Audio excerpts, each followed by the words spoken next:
everybody. Please have a seat. Thank you. Thank you, thank you. Good morning. I guess we're getting close to afternoon.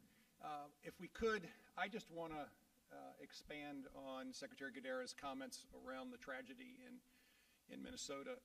What we do know is that there were many, many people that were injured today, and there may have been fatalities. We don't have specifics. We also know that many of them were children, and our hearts truly, truly break. And so I actually just want to pray with everyone right now, and I think it's really important that we stop for a minute and gather ourselves. Heavenly Father, at this moment of despair and grief, we just ask for your mighty blessing on families in Minnesota today and across the country. We particularly lift up all of those that have been so devastated this morning. We ask you to heal those that have been injured. Father, we just ask that there were no fatalities, although I worry that there were. And therefore, Father, help us know what to do to help. We thank you for the first responders who acted so quickly. And Father, we once again ask for your grace and mercy on everyone involved. We pray this in your Son's name. Amen. There are so many acknowledgements as we head into this discussion today that I know I will miss people. But I just want to first thank Grace Creasy. I want to thank you for your leadership. And I'd like to ask all of our state board members to please stand up who are here. Please stand up so we can say thank you. Thank you, thank you, thank you, thank you, thank you, thank you, thank you. We have many, many boards and commissions in the Commonwealth of Virginia. Many. None work harder than this group. The demands placed on our State Board of Education aren't fully understood until you're on it. And even, I spoke to every one of you before you accepted my nomination to serve on this board, and I said, it's busy. It's a lot. It's going to be more than you think. And each one of you, without hesitation, said, yes, I'll serve. And so I just want to thank you all for your commitment to the Commonwealth, your commitment to parents and teachers and students, and your belief that we must do better. And I want to thank you for the great progress that we have made. I want to thank our Secretary of Education, Amy Guidera. From the first moment that she and I sat down and talked about the future of education, I was inspired by her vision. I was inspired by her commitment, but most important, inspired by the love that she has for every single student in the Commonwealth of Virginia. Thank you. Thank you, thank you. And I want to thank Emily Ann Gullickson. As superintendent, she takes on responsibilities that many of us don't fully comprehend. She is a change agent. She is a leader. She is a supporter. And most importantly, she is a deliverer. Most importantly, she delivers results. And so, Emily Ann, thank you. Thank you for your great commitment. And there are so many others here I see, and I don't want to leave anyone out, but the broad effort to transform education in the Commonwealth of Virginia has not been a single person's effort. It has required an extraordinary team of people. And so thank you all. Thank you all for believing that we can, in fact, change the direction of education in the Commonwealth of Virginia. Now, for the last 3.5 years, we have gathered in this room. We've gathered in this room to discuss education, to reflect on data, to assess where we are and where we're going. And it's been incredibly important for us to do exactly that, to very honestly assess where we are and to chart a path where we know we need to go. At the end of the day, our absolute goal was to restore and maintain excellence in education, to raise the floor and to take the ceiling off, to provide opportunities for students across the Commonwealth of Virginia that they may not have even dreamed about, to allow them to pursue their God-given capabilities in such a way that it would surprise even themselves, to make sure parents were at the head of the table, to support teachers, to do the things necessary in order to allow the future of Virginia to be so bright because we have the best education system in America. That is the goal. It's always been the goal. In a moment, I'm going to turn it over to Secretary Guerrera and the superintendent in order to take us through a lot of the details. But I want to just summarize for you. I want to summarize for you today's message. We made the tests harder, and yet the students' performance improved. And I'm going to say that again. We made the tests harder, and the students' performance improved. That is a testament to the capabilities of Virginia students. When we set high expectations, the results improve. When we expect more from our students, they will deliver more. It is that fundamental belief that I think is the foundation of the future of education. Expect a lot, and we will get a lot. And then let's go to work to put the scaffolding around that, to deliver it. I was thinking earlier, we raised the bar, and students met the challenge. That is so exciting. But we had great confidence in that basic truth because Virginia students are excellent. Virginia students are ambitious. Virginia students deserve the kinds of education that I believe the Commonwealth is now providing. Now, delivering on this clear expectation of excellence is more than changing a test, and it's more than passing one bill. It requires a comprehensive approach. And what I want to do is start with a bit of a journey to remind everybody where we came from. You see, there were decisions made by adults that impacted our students. There was a decision to systematically dismantle expectations of excellence. And there was a decision made to, in fact, have schools closed for a prolonged, unnecessary period of time during the pandemic. Those two decisions manifested themselves in Virginia students suffering the largest learning loss in the country. Fourth grade reading and math tests demonstrated it. It was a foundational decision to reduce expectations, to expect less out of our students, to make people feel better because the test scores were arbitrarily higher, to not hold schools accountable with transparency, which had already taken Virginia students from being basically some of the best students in America superior to average. Virginia students aren't average, they're excellent. And yet they weren't being demanded to be excellent. And that had already happened prior to the pandemic. And then the pandemic hit, and these disastrous decisions were made to tell students and parents that a 12-inch screen was a quality education. And the depth of the learning loss and the extent of the now ingrained comfort with students not being in the classroom, chronic absenteeism, had a disastrous impact on our students. That disastrous impact translated into the reality that Virginia, the Commonwealth of Virginia, the cradle of democracy, had the lowest definition of proficiency in the nation. Parents were pushed out of their children's education. We had some of the lowest in-person learning time in the country. We were one of the last states to get our schools fully back open. We had this giant honesty gap between what the state was telling students how they were performing and the reality of how they were performing. There was no accountability. Student performance wasn't included in our accreditation. 1 in 5 students missed at least 18 days of school. I'm going to say that again. 1 in 5 students missed at least 18 days of school. And for the first time in the last 3 decades, based on testing scores, the nation's scorecard, Virginia students were average.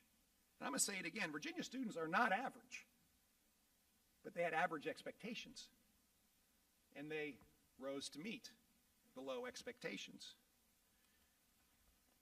We went to work. No one could read this slide. And the reason is there are so many elements to it. So many elements that underpin a basic truth.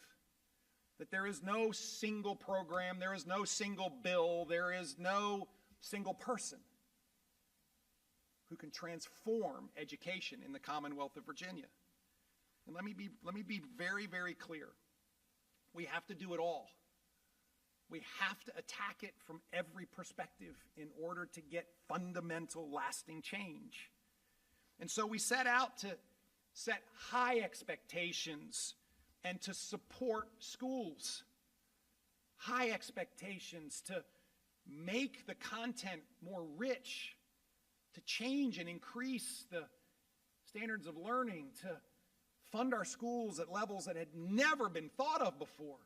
A 50% increase in funding, direct aid for our schools, from $14 billion over the biennium before we got here to $21 billion this biennium.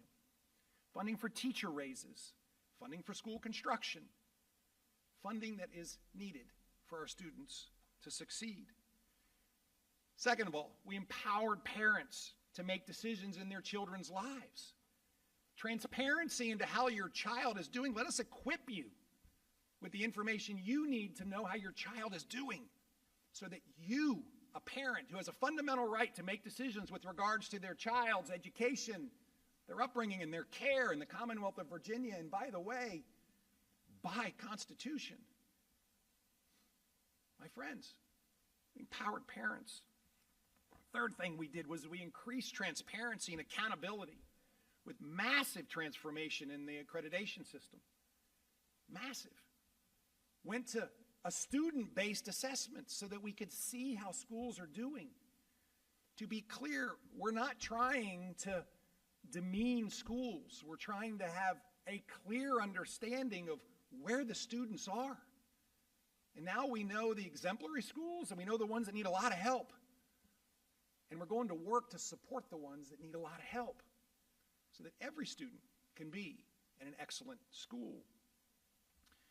We went to work to combat learning loss and the chronic absenteeism. And all in Virginia was transformational in its own right.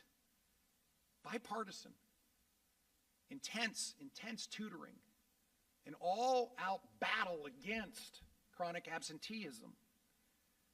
We infused innovation back into a system that had forgotten what it meant to think out of the box. Guess what? One size fits all doesn't.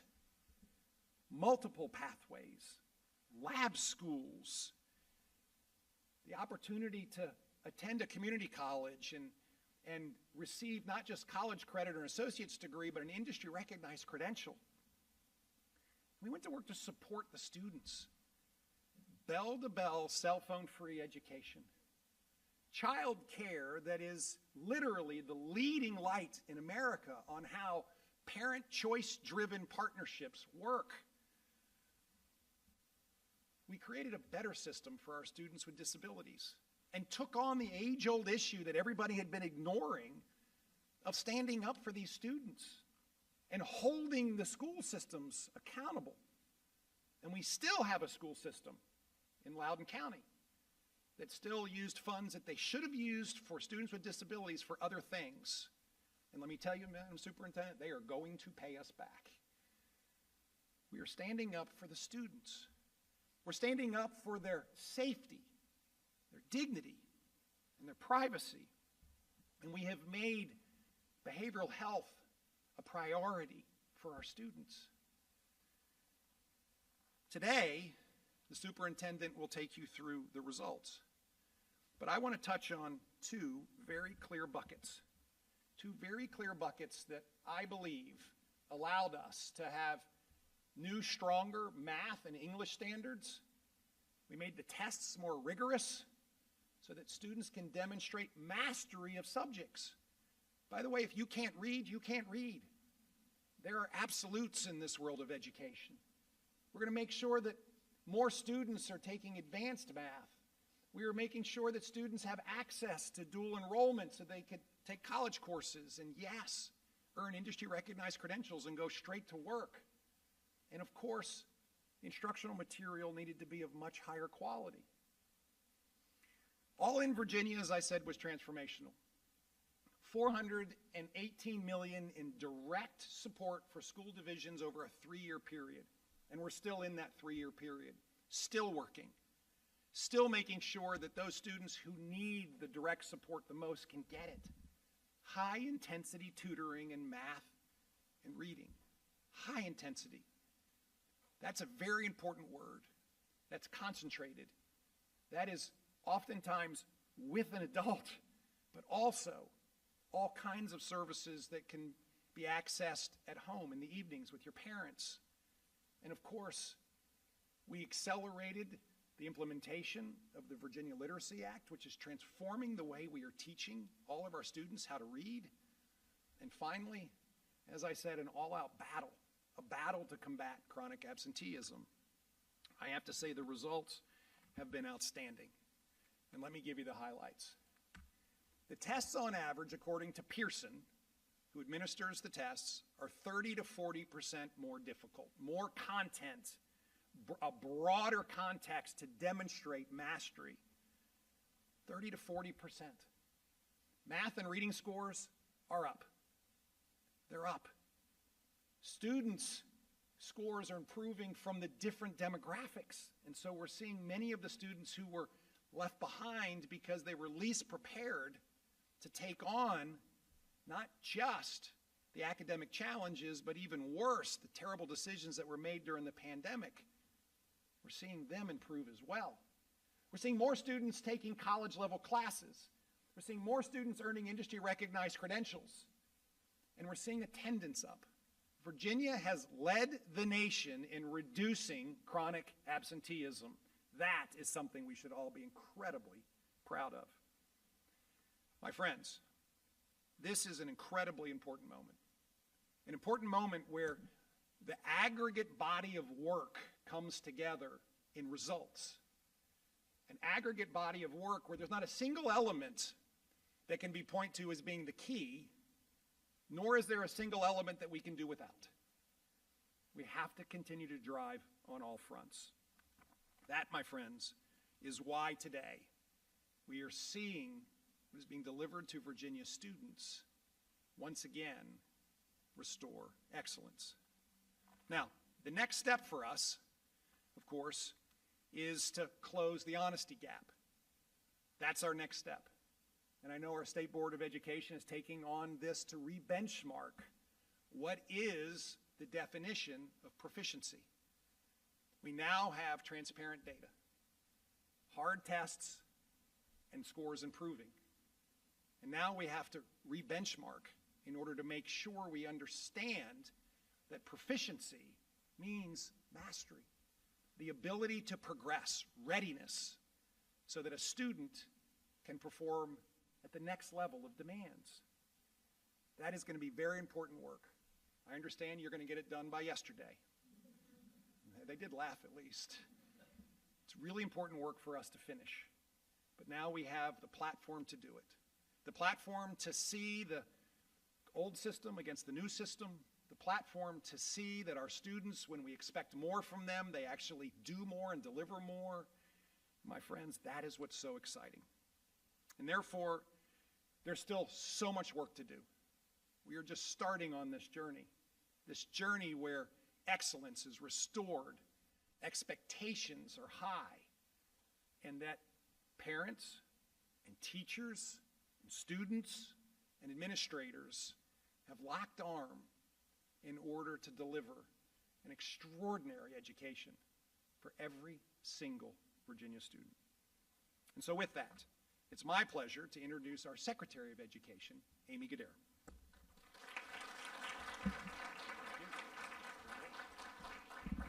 I'm only going to be with you for 2 slides, and then you'll get the results from the superintendent and what's been delivered. So in 2 slides, whoops, I'm going to click. I want to basically, in one picture, capture what has happened in Virginia over the last 30 years. And you heard the details from the governor, but in the mantra of a picture's worth 1,000 words, I want to show you something and very quickly tell you what the governor already said. When we have high expectations, we know that Virginia students and schools meet them. And this is the proof that we know what to do and we need to do it again. There are 3 parts of this I want you to do. You can't read this. This is basically the NAEP scores from the nation's report card. The orange are Virginia's scores, and the blue is the national scores starting in 1992 to 2022 when the governor came into office. When you look at this picture, the first thing you need to see is that Virginia was beating the nation back before 1992. And something horrific happened, and we went below the national average on the nation's report card. And at that point, leaders across partisan lines, across all levels of government, business, industry, communities came together and said, not in Virginia. This is Virginia.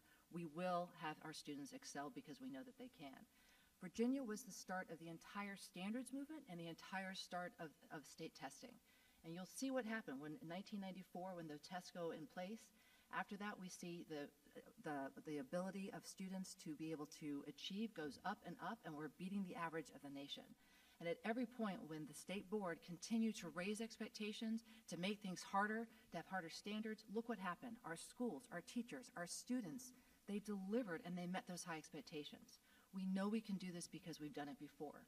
But then I draw attention to number 3 and number 4. All of a sudden we see about 8 years ago, all of a sudden we see that systematic dismantling of high expectations that the governor talked about. At that point, prior governors, prior administrations, prior state boards, all of a sudden started saying, this is hard. This is really difficult. We're going to lower our definitions of success. We're going to lower our cut scores. We're going to lower and not strengthen our standards as much as we need to and keep up with the rest of the nation. And you'll see what happens. We took our foot off the gas. We lowered our vision and our expectations, and the system produced the results for which it was designed.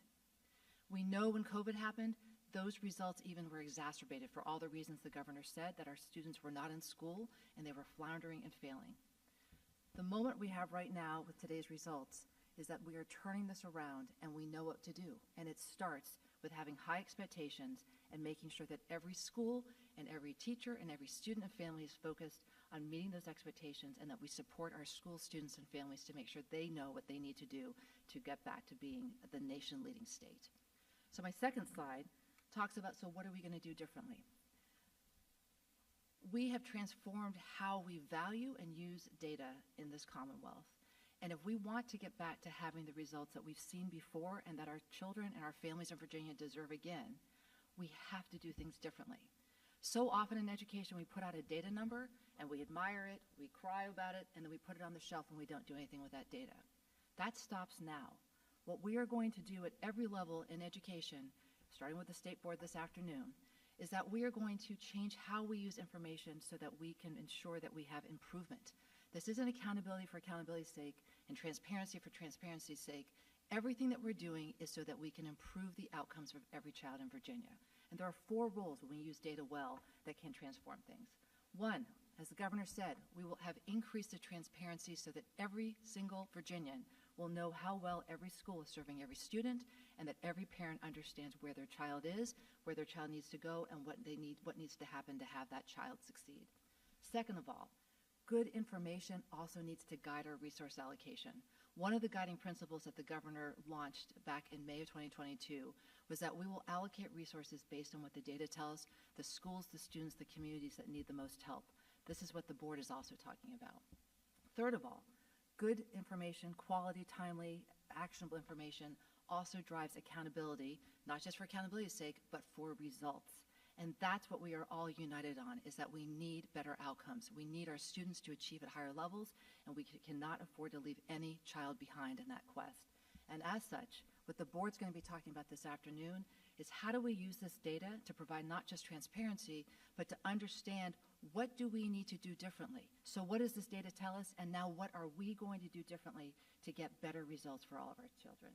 And most importantly, when our teachers have this information and they can see every child and know where every child is, it will inform and tailor instruction so that at the student-teacher relationship level, this data will also transform what is happening in our classrooms.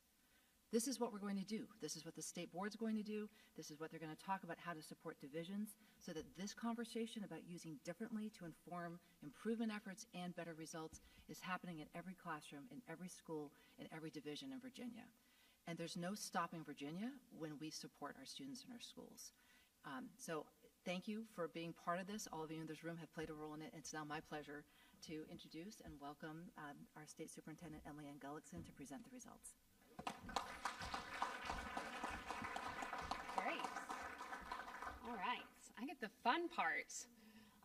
Well, first, thank you, Governor and Secretary. And it is so exciting to be up here because the comprehensive plan that the Governor outlined is working. And when we say all in Virginia, I just want to remind those tuning in who are not in the room that we really meant all in. Our communities have risen to the occasion, from our board leadership and General Assembly, changing laws to make it more flexible for how we approach our teaching, to empowering teachers, our instructional coaches, jumping at changing how they teach reading, how they deliver, our athletic coaches, our nonprofit partners, our after-school providers, before-school providers, Saturday school teachers, faith leaders, employers, business leaders, everyone coming around our students, and it's working.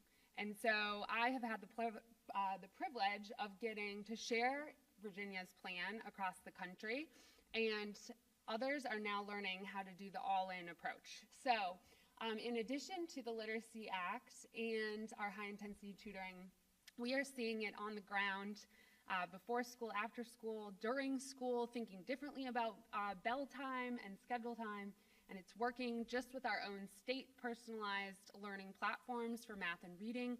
We've already impacted nearly 500,000 students just in this last school year, and more have signed up for this school year. And almost every few weeks, our COO and I get a new all-in budget modification plan grounded in data around how can we better deliver the finances we have for this third year to work even better for our students. And so the most successful effort we have seen is our Attendance Matters campaign. And here you go. We were at over 20% of our students, as you heard from the governor, and we are now down to 14.8. One of the exciting elements that Virginia did that other states are now quickly trying to replicate is embrace flexible instructional time. And our principals and our teachers and our instructional coaches and our superintendents have jumped at that opportunity to not just say a student is absent, but how can we invest additional direct instruction time. When we were with you all last year, we were at 16.1%, a huge drop from just 1 year prior. But our amazing educators put in time, talent, effort, resources, and our ending year result with that flexible instructional time got us down to 15.7%. They've continued the efforts, and now we are thrilled. We are at 14.8%. Virginia is one of the states that made a commitment. We want to hit a 50% reduction in 5 years, 26% drop in 2. It's pretty fantastic. We're well on the way, and we've got more work to do. A few bright spots I wanted to recognize. This is just a sampling of how personalized this approach is, not only on our high-intensity tutoring and really seeing every student, but also recognizing our approach to making sure students are eager to learn, are wanting to be engaged in their classrooms and their school environments, and that they're able to get there. So from second chance buses to attendance hubs and success plans, our strategies are working, and that's why we're so excited to have our new Office of Excellence and Best Practices at the Department of Ed to capture even more of these and make it easier to move the needle. So really quickly, you heard that our tests have changed this year. And so over the last few years, the Board of Education, in partnership with educators and community partners, revised our math and English language arts standards to be more rigorous and really ensure that Virginia students are in fact achieving course and grade level proficiency, that when we say they're ready for the next grade, they really are, or exceeding in many cases. And so now our students are learning 30 to 40% more content than last year. And this includes more complex items, higher ordered thinking skills, less memorization, more application of more knowledge. So here's an example. Before in 3rd grade, now, more rigorous of actual analysis. You can see we are moving up the needle in grade 4, going from retelling to actually application of analysis of ideas and details in their skills. Don't worry, you'll get the deck in case you want to try it for yourself.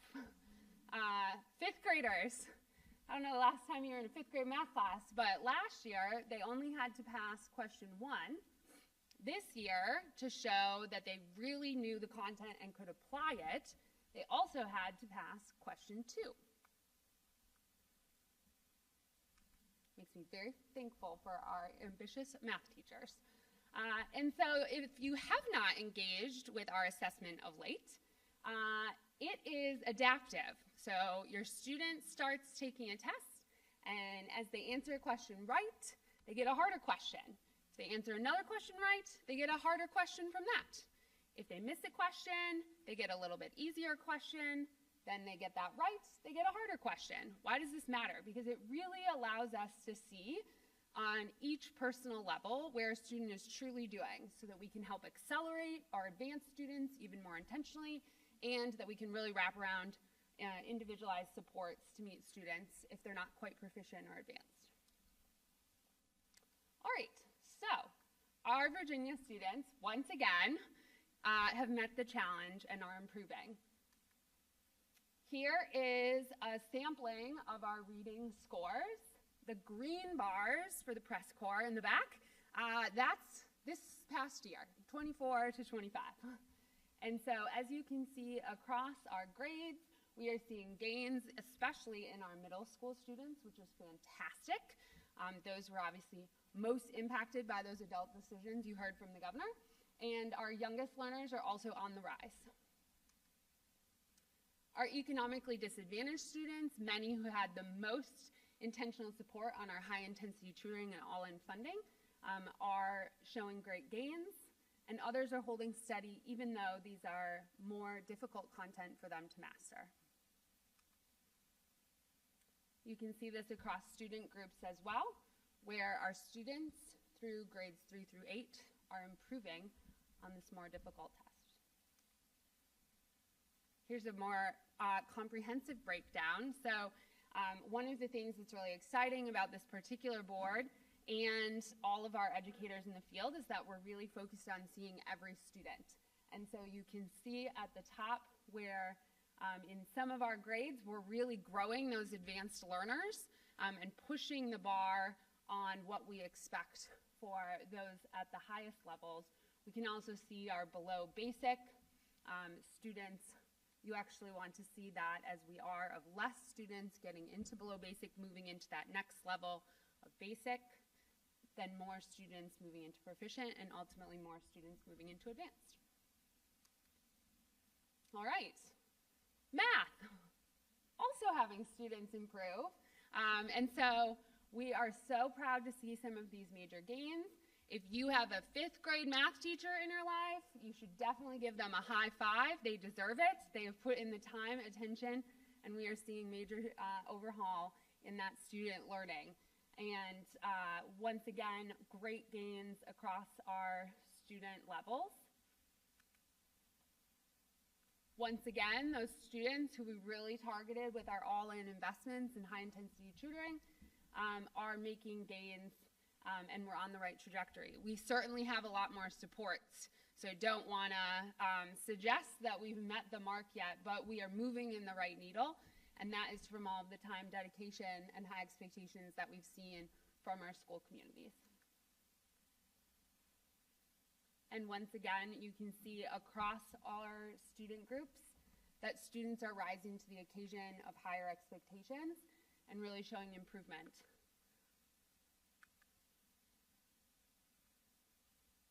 Here, once again, you can see that we're improving on adding students in the advanced column. I'm going to call out 7th and 8th grade because we're going to come back to that on the next slide. because as the governor noted, we have more students advancing earlier into more rigorous coursework. They're taking high school end of course exams earlier, and so we have that data point for you next. And yet we still have students moving up, less students in our below basic lowest level advancing forward, and it's the right trajectory as students are being challenged and teachers are holding them to those higher expectations. So this is very exciting. You've heard a lot about the great new advanced math law the governor signed earlier this year. But prior to that, our middle school principals and teachers were really challenging in partnership with parents to raise the bar for students, and they were jumping at it. So just in the last few years, we've had over 1,800 more middle school students taking advanced math and also showing proficiency, either in the proficient or advanced levels. Many other states do not have so many students who are rising to this occasion so early. And so it's really exciting because then they can continue to take even more advanced coursework into high school or some of the other great pathways work that's been part of our 3E readiness effort and initiative at the board and at the department. Here's a breakdown. You can see total students that are involved in these more rigorous high school end of course assessments. We've had over 55,000 students taking an end of course assessment, and the proficiency rates are quite fantastic. So again, you have a math teacher in your life, you definitely want to say thank you. As the governor noted, we also have a big uptick in our high school students who are challenging themselves to take on college credit bearing coursework while they are in high school. And so our high school principals out there and our guidance counselors, we see you. And so we have now jumped from 101,000 plus students in 21-22 school year to now over 112,000. Now, we will have the pass rates for you in a few weeks. But this at least is showing great trajectory for students rising to the occasion and saying yes to the opportunity to take more advanced coursework and demonstrate that readiness for the pathways. We are really wrapping around school divisions because, as you see, we're making huge progress on where we've made gains with students, but we are really leaning into a lot of the new legislation around seat time flexibility and making sure that we are personalizing that experiencing, thinking differently about space and where and when and how kids are learning, making sure that we continue to eliminate unnecessary barriers like transportation that might be in the way of a student saying yes to that advanced course, yes to that more rigorous experience. And so you are going to hear later today, if you tune in virtually, check out the Board of Ed meeting or come join us across the street at the Library of Virginia. But we have a stacked afternoon where we're going to dig into the data even deeper. We're going to talk about more supports that are available. And those supports are not just going to be for our lowest performing students who need that extra wraparound support, but also looking at how do we scale and replicate what's working so that we can really accelerate for our advanced and already proficient students to make sure they're also moving forward. And so we are so grateful once again to our Board of Ed leadership because you all have really made it, as well as board members not here today, have made it the mark that we have high expectations for our students again in Virginia. And I would be remiss if I did not acknowledge the Department of Ed team in here. We have assembled quite the dream team of top talent in the agency, and we are really thinking outside the box to replicate all of the proven practices that work best for kids. And so with that, I'll give it back to the governor. Thank you. Thanks, sir. So thank you for digging in with us, putting on, I guess, some snorkel gear. There's scuba gear if you want it. But most importantly, the big picture is that what we are doing is working. What we collectively aspire for our children to have the best education opportunity in the nation is being realized. We've still got lots of work to do, lots of work to do. When we rebalance the honesty gap. And I just want to put it in context. The honesty gap says that there is a 40-point differential between what the national tests say is proficient and what Virginia has historically said is proficient. We're going to recognize that we still have a long way to go. But now we know where we are, and we have the tools in place, and we've seen students and parents and educators using those tools, and we have seen great progress. And therefore, I am optimistic that when we continue on this great path of restoring excellence in education in the Commonwealth of Virginia, we will continue to see results improve and results improve so that Virginia clearly is leading. You see, as Virginians, we don't follow, we lead. From the foundation of this great nation, America was made in Virginia. And therefore, I look forward to us also demonstrating again that the future of public education for America was made in Virginia. God bless you all. God bless our children. God bless their teachers and their parents as everyone is back fully into school. And most importantly, thank you all for your commitment to this great journey we are on to make Virginia the very best place to live and work and raise a family, and for your children to get the best education in America. God bless you all, and thank you.